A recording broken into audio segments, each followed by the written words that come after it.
Julien Cellier. RTL Bonsoir jusqu'à 20h. Et l'émission continue depuis le début de la crise agricole. On vous parle, chers auditeurs, des prix. Les prix dans les rayons de nos magasins, les prix payés à nos paysans. Eh bien, ces tarifs, ils sont en train d'être fixés là, en ce moment même, ce soir. C'est l'heure de notre invité pour tout comprendre. Ce soir, on vous explique les secrets des négociations commerciales entre les grandes marques et nos hypermarchés. Elles doivent se terminer tout à l'heure à minuit.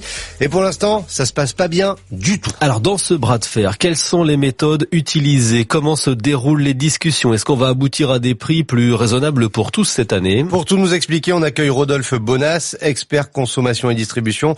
Vous êtes PDG d'Aristide Retail Technologies. Bonsoir.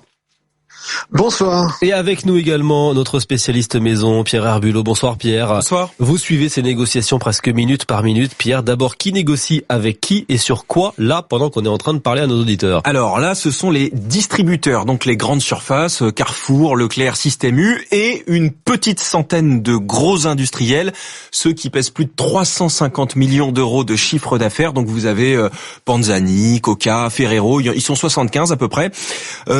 L'idée de ces négociations, c'est de fixer les prix. On parle des gros seulement parce que les petits, eux, ont déjà bouclé leur négo. Ouais. C'était le 15 janvier. Et alors Pierre, quand on dit que ça se passe pas hyper bien, ça veut dire quoi en fait? Alors, avant de vous répondre, je vais vous citer le cadre d'une enseigne de la grande distribution qui dit ça. Une négociation qui se passe bien, c'est une négociation ratée.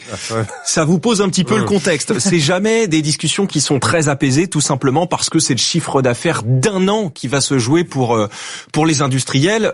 C'est pas anecdotique. Le prix d'un paquet de pâtes, le prix d'un pot de yaourt, il y a beaucoup de références qui se discutent, et donc même quelques centimes sur des volumes qui sont très importants, ça peut jouer très lourd dans une année pour un industriel. Et puis pour le distributeur, c'est pareil, parce que celui qui va réussir à avoir les prix les plus bas, il va le clamer sur tous les toits, il va faire venir plus de clients, et donc il a son chiffre d'affaires aussi qui va augmenter. Donc c'est très important ce qui joue en ce moment. Et donc ça coince là à 18h47 pour l'instant. Mais ça, alors c'est très classique, hein. C'est un petit peu comme les mercatos de football, c'est-à-dire que ils envoient leurs conditions générales de vente, les industriels, à l'automne, donc fin octobre, début novembre. En général, il y a au moins un tiers qui se boucle dans les dernières heures du dernier jour des négociations. C'est voilà, et ça peut se terminer jusqu'à 23h59 à chaque fois. Rodolphe Bonas, vous l'expert, vous connaissez très bien ce milieu de l'intérieur. Ça se passe comment? On joue effectivement le bluff jusqu'à minuit? Ah oui, c'est une partie de poker et ça a été très bien expliqué. Ça monte en pression progressivement. Alors cette année était une année un peu bousculée parce que vous savez que le ministre de l'économie Bruno Le Maire a souhaité anticiper ces négociations. Donc ça a mis encore plus de tension aux acteurs parce qu'il a fallu faire beaucoup plus vite. Donc c'est vrai que oui, ce sont souvent des matchs un peu des chocs de titans, hein, parce que d'un côté vous avez des distributeurs qui pèsent plusieurs milliards d'euros, et puis de l'autre côté des industriels qui sont des industriels internationaux qui eux aussi pèsent plusieurs milliards d'euros. Donc voilà, il y a cette lutte, ce combat qui s'opère. Donc on est en plein dans un match qui se joue maintenant. Mais ce match concrètement, il se déroule comment? Il y a deux négociateurs qui se font face dans un bureau, qui sont enfermés dans une salle et qui discutent pendant des heures? Non, alors en fait tout ça est très graduel. C'est-à-dire qu'au départ les négociations s'opèrent d'abord entre les deux spécialistes, c'est-à-dire celui qui s'occupe vraiment de la référence du rayon, qui est chargé de l'acheter côté distributeur, qui va recevoir son commercial, et puis petit à petit, dans les échanges, les conditions commerciales qui vont s'opérer, ça va monter en puissance et ça va monter dans les hiérarchies, c'est-à-dire qu'après c'est le directeur régional, puis le directeur commercial, puis même le président parfois qui peut rentrer en ligne de compte. Ce qu'il faut savoir, c'est que les échanges vont porter essentiellement sur ce qu'on appelle les éléments constitutifs du prix, c'est-à-dire que le distributeur va travailler en expliquant à l'industriel qu'en fait, en réalité, non, le coût du carton n'a pas augmenté cette année, donc ça ne peut pas peser ce prix-là, qu'en réalité, la matière première, elle a évolué comme ça, que en vrai, la logistique, c'est pas vrai, ils stockent les produits, que l'énergie, ça coûte pas si cher que ça, et l'industriel va bien sûr faire le travail à l'inverse. D'ailleurs, on parle du prix, mais il y a aussi un autre élément qui est très important, c'est les volumes, et puis aussi le nombre de références, parce que par exemple, un fabricant de yaourt, il peut proposer des nouvelles gammes, et ça se discute aussi. Et on entend souvent qu'elles peuvent être violentes, ces négociations. Il y a des coups bas parfois. Vous avez des exemples?